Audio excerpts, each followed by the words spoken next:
Sure thing, Brian. So my name's Lloyd Rang, and I run a small company called LRC, or Lloyd Rang Communications. And we are a narrative marketing agency that works with tech companies, banks, Fortune 500s, and startups to help them tell their stories better in the marketplace, and a variety of other communications things besides that. But that's kind of our main work. Okay. And how did you get to this point right now? Tell me what your background. Well, that's a long story. We could start at my childhood, or we could start a little bit more recently. I was actually I was a teacher for many years. I went back to school for a master's degree in writing at the University of Guelph. And I thought I would write the great Canadian novel. Instead, I wound up working in politics. I got a job writing speeches for then Premier Mike Harris as a civil servant. And then I stayed on in the Ontario Public Service for a number of years, writing for Mike Harris and Ernie Eves as a speechwriter. And then when the Liberals were elected, because I'm a Liberal, I moved into the Premier's office and worked for Dalton McGuinty as his lead speechwriter and one of the directors of communications there, and worked with him until 2012. And then at that time I went and I worked at the University of Toronto for a little while. I ran the communications office for the Faculty of Medicine, and worked with a lot of researchers and really, really smart people. And then I went and I worked for Lakeridge Health for a couple of years. Lakeridge Health is a 5-hospital community hospital system out here in Durham, where I live. And then I did that for a couple of years, and then I started this company, and I've been doing that ever since. So. And was this always a motivation to be an entrepreneur, or how to? Never. Never? No? No, man. It's so funny because my mom, who comes from a business family, and I were talking one day, and she said, "So how's business going?" And I was telling her a little bit about what I'm doing and who I'm working with. And she slowly looked at me, or turned and looked at me and said, "Son, don't take this the wrong way, but never in a million years did I ever think that you would amount to anything in business." And I'm like, "Oh, thanks, Mom." I had just no interest in it, right? Like I hadn't considered myself a business person or an entrepreneur at all. But what happened when I left the hospital system, I realized I actually built up a lot of contacts over the years. All of my friends from government and from the University of Toronto, and even going back into my teaching days, had all started, working all over the place, doing really interesting things. And I was surprised to find that I had a really large network of folks who needed help. So that's how I got started. And I at first I was kind of just intending to work by myself. But then, more and more opportunities came along, and I needed to hire more people, and one thing led to another, and now we have a team. So it's just the way it goes. And so what about business now that you enjoy? After thinking way back that you didn't want to get into, what do you love about it now, or don't love about it? Well, what I realized, Brian, is that ultimately, if you are the kind of person who likes to learn, right? If you're the kind of person who likes a new challenge and likes to find out new things, business is for you, because you're always learning. Like, everything about what I have been doing over the last 2.5 years has been a learning curve. Learning how to do your books, to learning how to use invoicing systems, learning how to do business development, learning how to build a team, learning how to run a team, learning how to manage your finances and manage your accounts receivable, and from the pure sort of business standpoint, all of that is new, is net new. And then, the client relation stuff and the actual skills of doing the job, that kind of comes naturally because I've been working in government and in a very interpersonal kind of environment for a long time. So I was used to kind of client service, but I had the business underpinnings. But I've really been reading a lot, and I also found Brian, it really helps to find mentors. Like even before I started the business, when I was just thinking of just hanging out my shingle for myself, I talked to a number of people who had done it before and who I respected.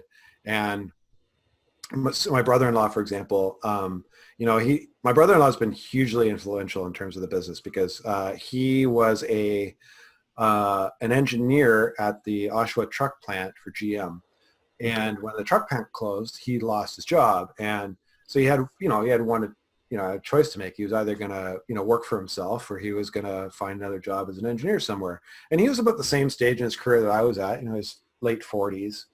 And he just, decided to go for it. And he really sort of blazed a trail, and he started an engineering consulting firm that's done really, really well. It's Baker Technical Services, or Baker Tailored Staffing now, actually. And they've done a lot of really, really great work. And when he built his system, or when he built his company up, he had kind of a systematic approach to it. And so sort of he walked me through, how to brand yourself, how to market yourself, how to think about your company. So that was one influencer. The other was my next door neighbor, actually, Ken. Ken is an entrepreneur as well, as a mortgage broker. And when I was kind of hemming and hawing about, whether or not to go into business for myself, he said, Lloyd, he goes, there's nothing better. There really isn't. There's nothing better than being your own boss. There's nothing better than controlling your own future. And yes, it's risky, but the rewards are really great. And you'll never know if you're able to do it unless you try it. And I thought, you know what, you're absolutely right. Like, worst comes to worst, I do it for a year and it doesn't go anywhere, and I just, get a job somewhere again. It's not the end of the world. But it's just worked out really well. So what? So you're tell me a little bit more what kind of advice they have provided you that's been helpful to you. And you mentioned that one of your brothers helped talk to you about branding, and so other advice. I'd be curious what other advice both of these guys have given you that's been really helpful to you for your business. Well, first of all, so my brother-in-law's advice that was really useful to me was think of yourself as a premium brand. Like, he said, look, Lloyd, actually there was another guy too, and I'll come around to him too, because he was also important. But John said to me, he said, think of yourself as a premium brand. Think Audi, think BMW, like he's a car guy, right? Think of those brands and think of what they promise and what they deliver. He goes, that's what you're able to do. He goes, you're at the top of your game. You have amazing skills. You have tons of experience. Don't undersell yourself. So that was the advice that he gave me. My neighbor, Ken, said diversify your product lines. He said, don't just do one thing. Make sure you have lots of different types of income coming in, and think very carefully about what it is that you want, what it is that you want to be doing, and then mine a variety of different sources of income. So for us, what that looks like is we don't just do writing. We also do media relations. We also do strategy. We also do, media training. So there's lots of bits that we do. We also do a lot of work actually for NGOs. So we've actually taken a step where we work with non-governmental organizations, the not-for-profit sector, and we have a specific rate that we apply to that work, because not only is that work that we want to do, because a lot of us in the company come from government, and that kind of work really gets us going, but it's also work that nobody is doing. There's a real need, I think, for communication services that cater to not-for-profit. So we, on the one hand, we have, we work with like really, really big corporate clients and really cool tech startups. But then we also have this thing where we just, get down in the trenches with some of the folks who really, really need the help. And that's really rewarding too. The other guy that actually, that was a huge help to me, was actually kind of a competitor, of mine in Toronto. And he actually said, we were sitting down to breakfast one day, and I was again talking about starting up the company, and I said, what should I name it? Because I had all kinds of kind of grandiose thoughts about the title of the company. He said, dude, everybody knows you. Like, you're really well known and really well respected. He goes, use your own name. Like, you're crazy not to. You're a great brand. So, which was really nice of him to say, because again, he was something of a competitor, but it was a kind of a light bulb moment for me where I went, absolutely, I should be trading on that. Now it's gotten a little odd because that was when I was a sole proprietor, and now of course we're a bit bigger. Like, there's 5 of us now, so it's a little odd to have a company named after yourself when there's 5 of you working kind of at the same time. So we may do a rebrand, but that's a little ways off. So tell me a little bit more. You say there's 5 of you. Do you have it divided up that each person's responsible for each component, or how's it set up with the operation of it? Also a great question. So, one of the things that we've done is we've grown sort of organically. So notwithstanding my neighbor's advice to diversify, we've done so kind of slowly and methodically. Like, we've actually, so again, I told you I like to learn, right? So one of the things that I heard from also a competitor of mine, actually, you got to talk to smart people, right? So I went and there was a woman, she works in, the company's called Blue Door Communications, I think, or Blue Door, just plain Blue Door. And it's run by a CEO who's just amazing. And in the first year of her existence, she won all kinds of awards for best new agency. And I actually reached out to her. I said, listen, how'd you do this? Like, tell me, like, I need to know, because I'm starting out and I need all the advice I can get. And she said, my dad is a CEO. He said, treat it like an IPO, like you're building a business to sell it, and construct a 5-year business plan around an IPO model. So I had actually done some work helping a company IPO as part of, one of the first things I did is when I started. So I had learned a bit about IPOing. So I thought, okay, that makes a ton of sense. So we built a 5-year plan, and in that 5-year plan, we decided to grow distinct buckets of the business over time.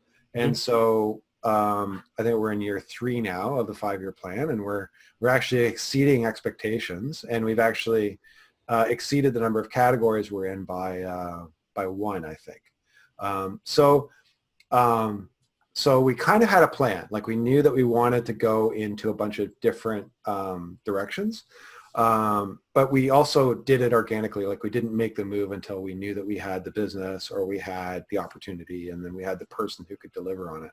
So when I started out, the buckets were, like, I did all the narrative work, which is, sitting down with a client and, sort of walking through their story and interviewing them and doing all this, like, sort of research and uncovery on not just their story, but what their competitors are doing and saying, that kind of thing. And then building a kind of a 30 to 60 page report on, this is who you say you are. This is who this is what we think your story is. And this is how we think you should execute on your story.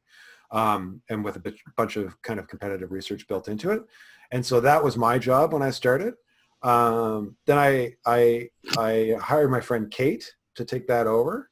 And then I just started doing more business development and writing. Right. And then the next step we took was I hired Sandra, who does actually. She's just on hiatus for the summer, but she's an expert in social media strategy. So Right. we knew digital was going to be a component that we wanted to do. So we built that capacity. Then the writing got too much for me to do. So actually, I brought on two writers, James Bolbrook, who I worked with in the Premier's office for many years, and Teresa Lubowitz, who I got to know, who was working in the Wynne government, and both of them just outstanding, phenomenal writers, like not just good with words, but good with like value added insights and sort of strategic thinkers, like the whole package. Like what I found, Brian, is that people who are really good writers, like to be a really good writer, you have to be a really good strategic thinker. You have to really know your stuff. It's not just a question of being able to put pretty words on a page. It's about so much more than that. The best writers are the ones that understand the whole business. So brought those two on board, and then it turned out a friend of mine was retiring actually after a long career in just a ton of different sectors. He started out as a journalist, worked in banking, and worked for CBC, worked in the university sector for many years. And so he was available to do some media trading. And I had a client that was looking to do some media trading, and he just like kind of landed in my lap.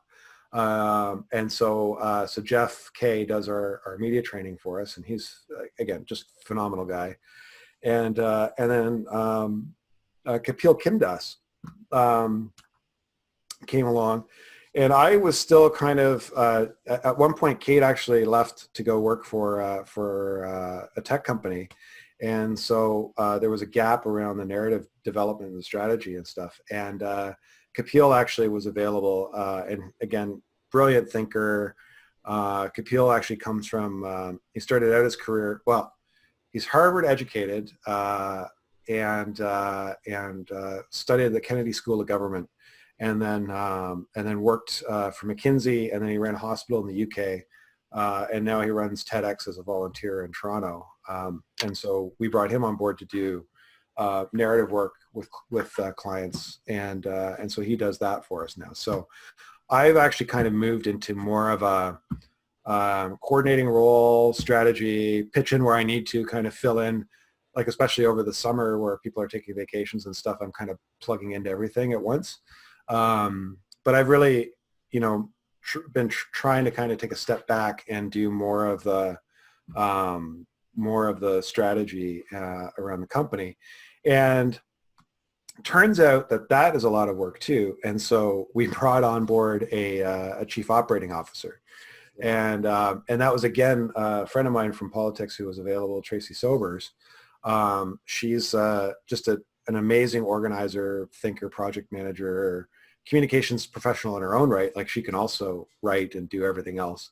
But she's been running the company sort of on a day-to-day basis and making sure everything gets done and bills get paid and people are engaged and projects are moving forward. So it's just, it's really great. And,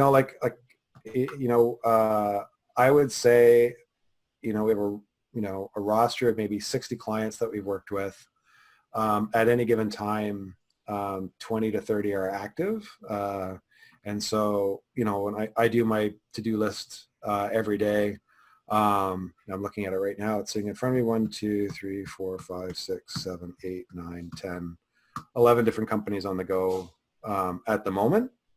But then, a bunch of different prospects in the pipeline, the things that we're working on bringing on board. So you mentioned before that you're so well connected from all your connections from the work you've done, from the school boards to the government and the university, the health sector. Is that how you're bringing in most of the business, from all the people that you know from before, or tell me how you're getting all this new business that you have 60 clients? It started out as simply the network, right? So like I think when I first started, it was just calls from people that knew me, right? Okay. Then it became calls from people who knew me and calls from people who knew them, right? Okay. So somebody would have worked with, like, especially after the first year and a half or so, when clients like the work, they would refer me to other, to their friends, right? So now I'm getting friends of former clients, friends of friends, that kind of thing. Once in a blue moon, we get somebody like completely off the streets, like just like through, search engine optimization and just looking for, usually, frankly, that's speech writing, like weirdly enough, when somebody needs a top quality speech writer, they come to us because we're kind of, we're in a really great niche, and our web optimization for speech writing is really good. So we've had some really interesting clients like come in off the street, who have made things really interesting. And it's funny because speech writing at this point in the company, it's what I love to do. It's my passion. It's the thing that I get the most excited about. And I thought it would be the bulk of what I would do because I was a speechwriter, right? So, but it's kind of like a niche thing that we do now. It's like I would say it's a kind of a premium service. We have again, between myself, Teresa, and James, we have just tons of speechwriting experience. But right now, not a lot of speeches are being given, right? So it's pretty quiet at the moment. May pick up again when COVID lifts, but it's a good thing I'm not relying on that to be to be the whole business either, because so the majority of your business is coming. What would you, of all those things that you've mentioned, what would you break it down into percentage wise? Where's the? I'd say it's well, it's hard to say. I'd say it's like 50% network, 40% referral at this point, and maybe 45% referral, and then maybe 5% off the street. Okay. If that, but it's, like in my world, like advertising doesn't really get you much, to be honest with you. Like advertising a comms agency, because it is such a, I think because it's such a high touch, relationship-based field, people really want to make sure the fit is there. So they don't just go and shop for somebody online. They ask their friends, who should I hire? Who would be a good fit for this project? Who has knowledge in this area, whatever. And that's actually where we really shine. And I think, but like to further, shade your question. I mean, I would say, 2 years ago or a year and a half ago, it would have been 95% network and 5% off the street. Like there would have been almost no, secondary referrals. But now that we've got a track record and people see our work and they like our work, we get it's been better, I would say. You mentioned about your strong team, and I'm just wondering, and you've always been working virtual, haven't you? Long before COVID, everybody's working. I'm just wondering what everybody's working from their home base. Can you tell me the pros, the cons? Because I think a lot of people are concerned about that, given what's happening. People are working from home right now, and what thoughts that you might have about that. What's working well? What are the successes that have come out of working virtually and so forth?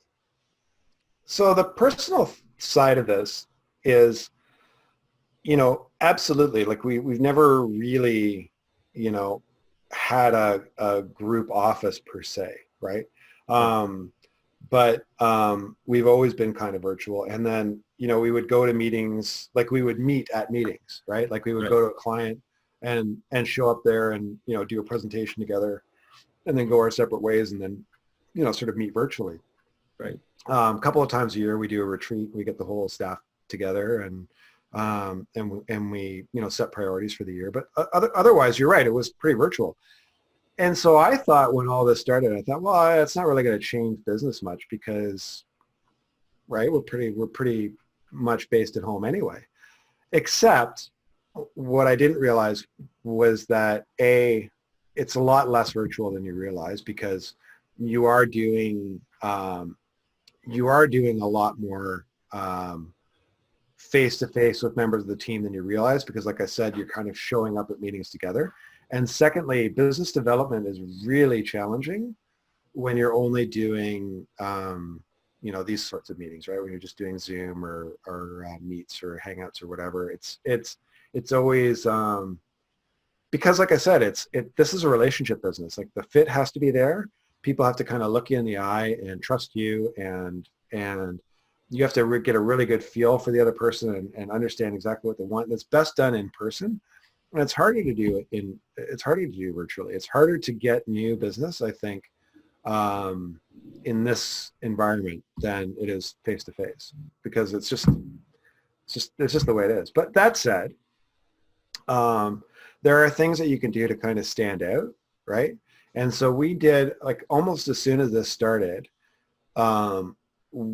we decided to pull together some best practices, like what works, right? Like, so, what do you need to remember to do in terms of making yourself stand out in Zoom and these sorts of meetings? So, I mean, we invested in some equipment. Like, so I got a Snowball microphone. It's a podcast quality, broadcast quality microphone that's good for meetings. I've got, I'm going to show you all my toys here. I've got one of these. A lot of folks have these now, but that's a ring light. That's, it gives a little bit of extra lighting in off the side. I also have the natural light over my left shoulder. I bought a wide angle, high definition camera and I chose my background carefully. Right.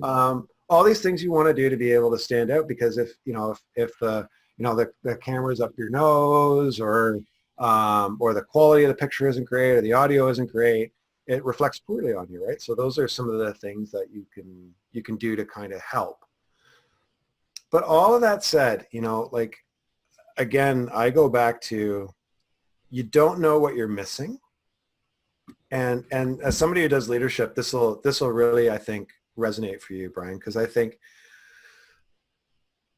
what we didn't realize about workplaces was how much small interactions through the course of the day matter, and how much those contribute to day-to-day productivity.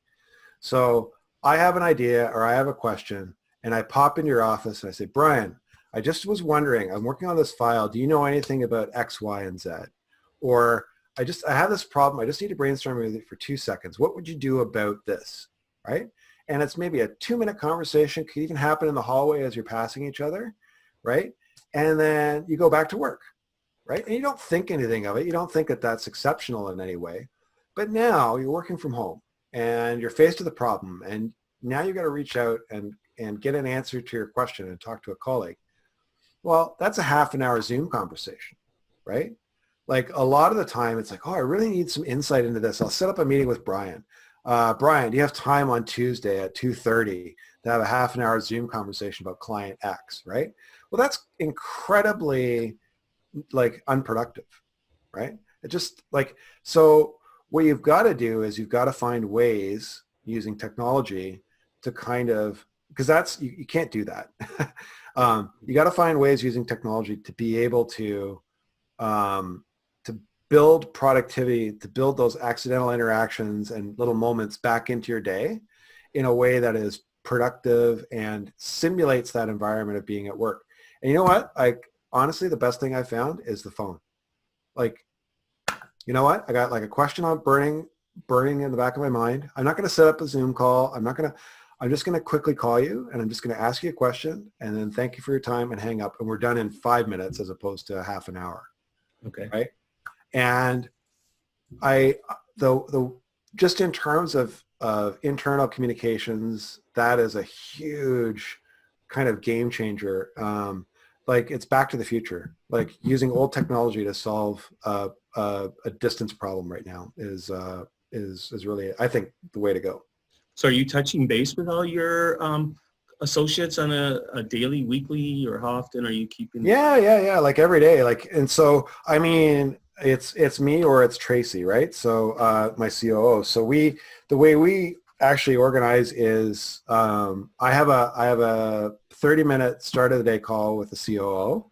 The two of us go through the calendar for the week and for the day. And so we talk about any meetings that we have coming up and projects and that sort of deadlines, whatever. But then we kind of go through, we talk about what each member of the team is working on, who needs to follow up with who on what and that kind of thing. So we just kind of, we set our to-do list for the day. And then we both take a run at different parts of that list. So, we got up this morning, we said, oh, we got to, there's a couple of major project that we got to bring to conclusion. We've got to invoice a couple of people. We've got to extend a couple of contracts. We've got to close out we've got to close out a project, and that's different members of the team. And then we've got to move a bunch of stuff forward. So we just kind of like, you're trying to kind of close things off, continue them, and find the next thing. All at the same time. That's kind of what the day is like, right? So given what you know now, and you've been at this how many years now? You're 2.5, coming in on almost 3 in September. Okay. Ooh, I guess it's less than that's 2 3/4 maybe. So given what you know now, is there anything that you would do differently 2.5 years ago, or what have you learned up to now, and what do you plan for going forward?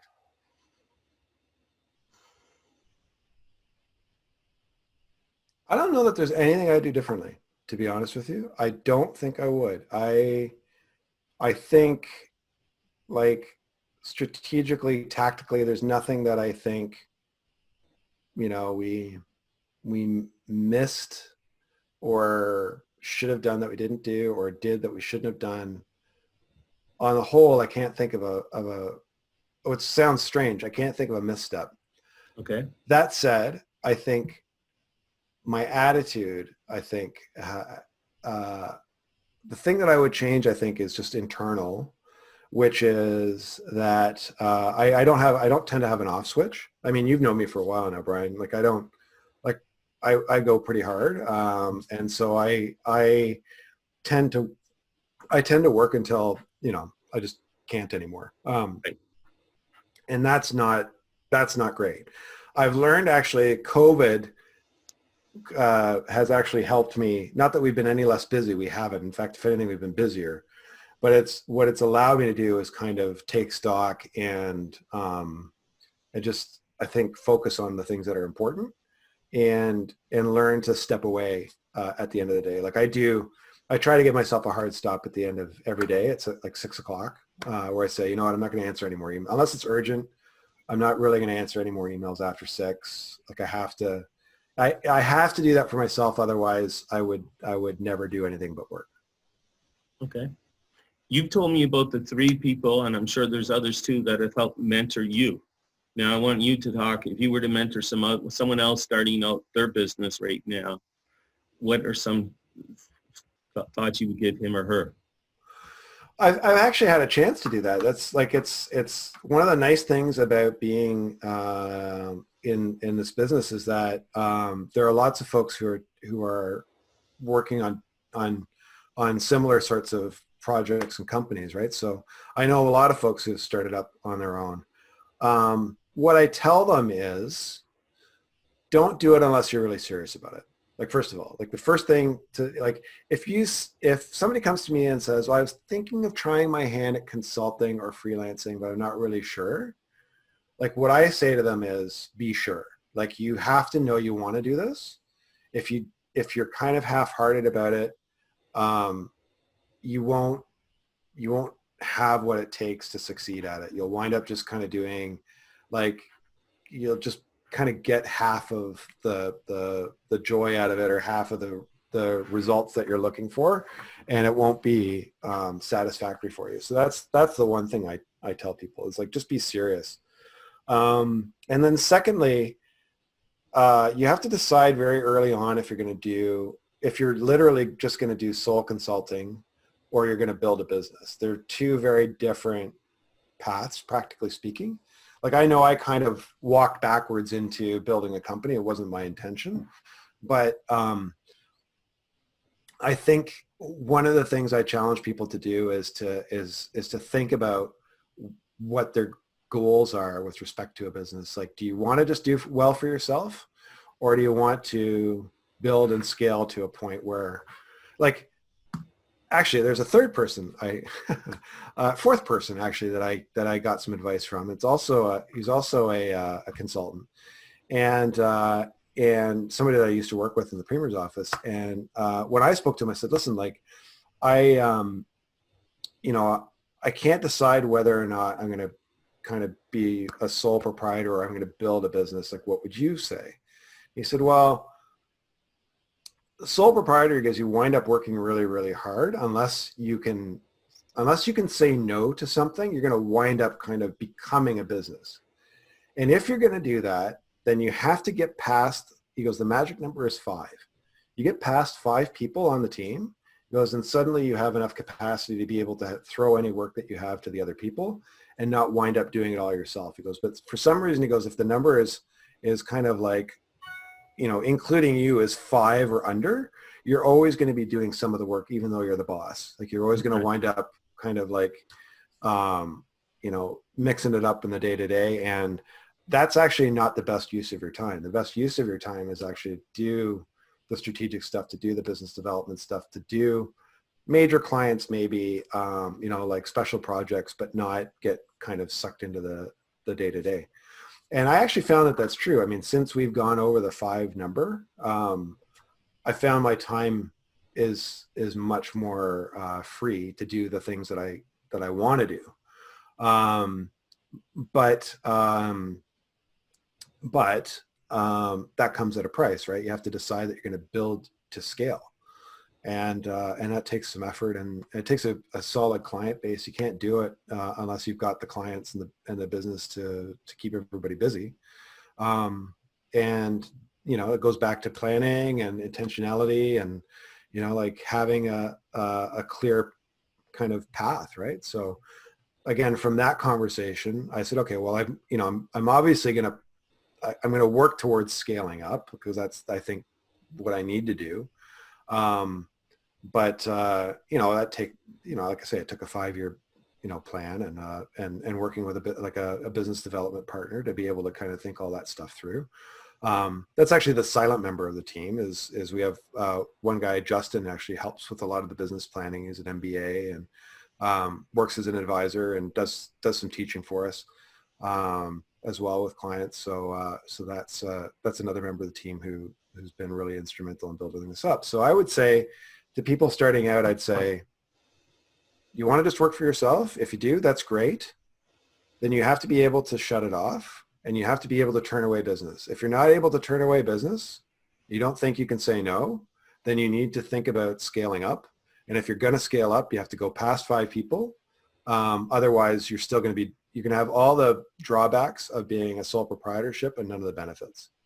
So that's kind of the way that I see agency work. And so given that agencies are so competitive right now,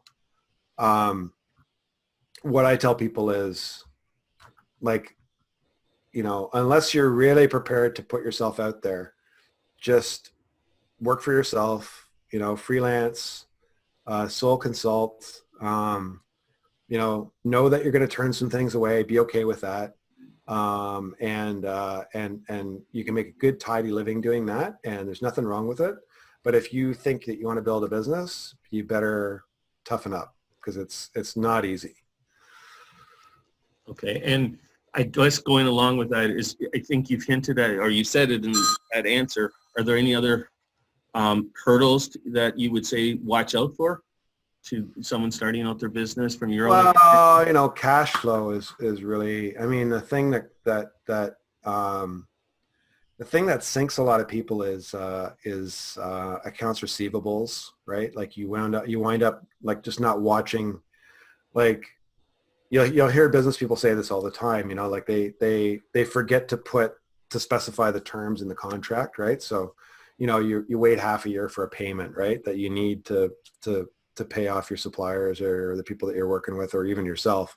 that's no way to run a business. So you have to really build, you have to just have a good contracting and invoicing system, and then have a good follow-up system, and then be prepared to, like drop the hammer and charge interest when somebody's late in payment and that kind of thing. Like, it doesn't happen often. I would say 95% of the clients that I have are people that pay on time, and I never have a problem with it. But, sometimes it is a major bill that you have to go chasing, and that's, that kind of stinks.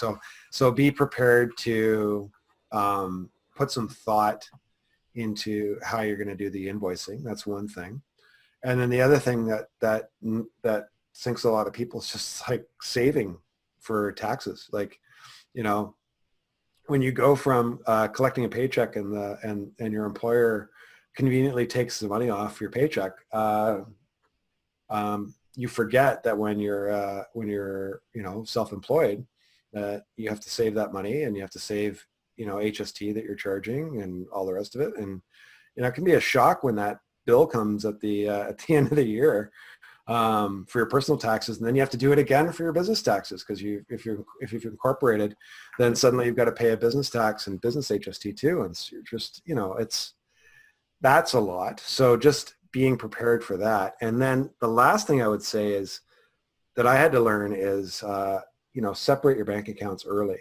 Like, get a business account and run everything for the business out of that account, and don't cross over into your personal. Like, when I first started, I was kind of working out of one account for the business and personally, and my accountant got kind of upset at me and said, you can't do that. Like, you have to, separate things out and pull them apart so that you're not, so that it's easier to do your bookkeeping and your accounting at the end of the year.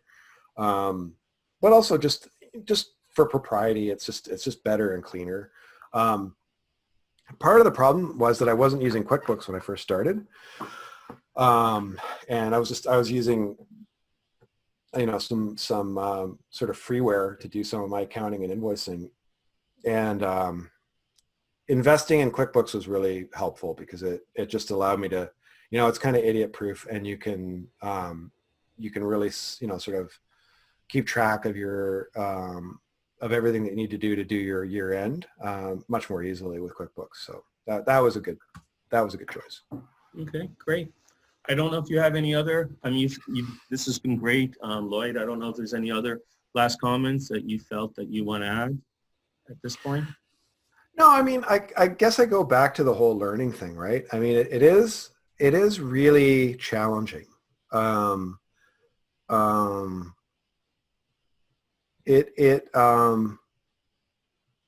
It's funny, right? Like, I think you and I, when we were talking about this before, you get to a point in your career where you are, you have enough experience, mm-hmm. right, to be able to contribute something to the world, right? But you're young enough, and there's a sweet spot. You're young enough that you can try something new, right? And you've got energy, and you've got like a runway ahead of you that you can still go down, right? So, late 40s, early 50s even, that's a good spot, I think, in your career to kind of take that risk and to say, okay, I've learned enough now.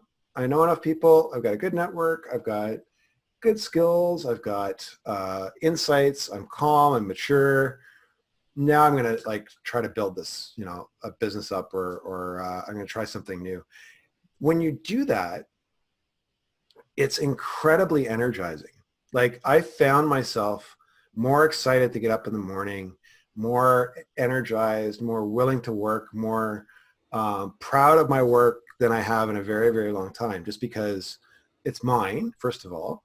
And because it's like every day is new, and you're learning new things all the time. And I feel like I did when I first started my career, when, I had these really great mentors who were teaching me everything about communications, and I was just drinking it all in, and learning how to do speech writing, and learning how to do plain language writing, and learning all about narrative and everything else. And it was a great time. It was like my late 20s, early 30s. But now, I've got that again, like with business. Like, now I talk to business mentors, I talk to entrepreneurs, I talk to people who are much, much smarter than I am about this stuff.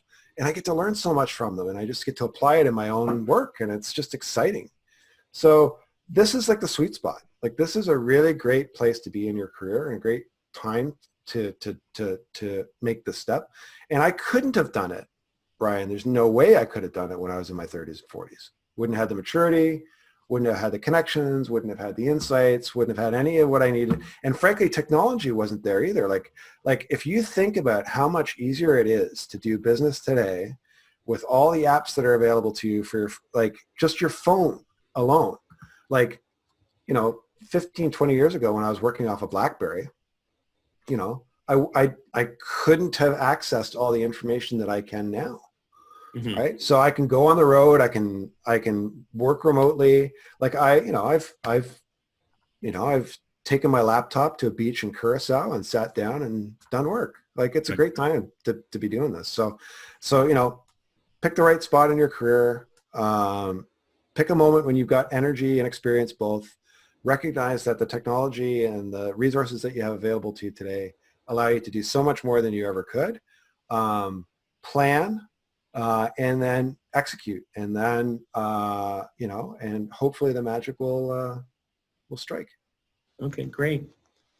Thank you, Lloyd. I just want to thank you so much for your time. This was so great. So thank you so much. Oh, happy to help. Thank you. And happy to be on. And I'll be watching to see who else you got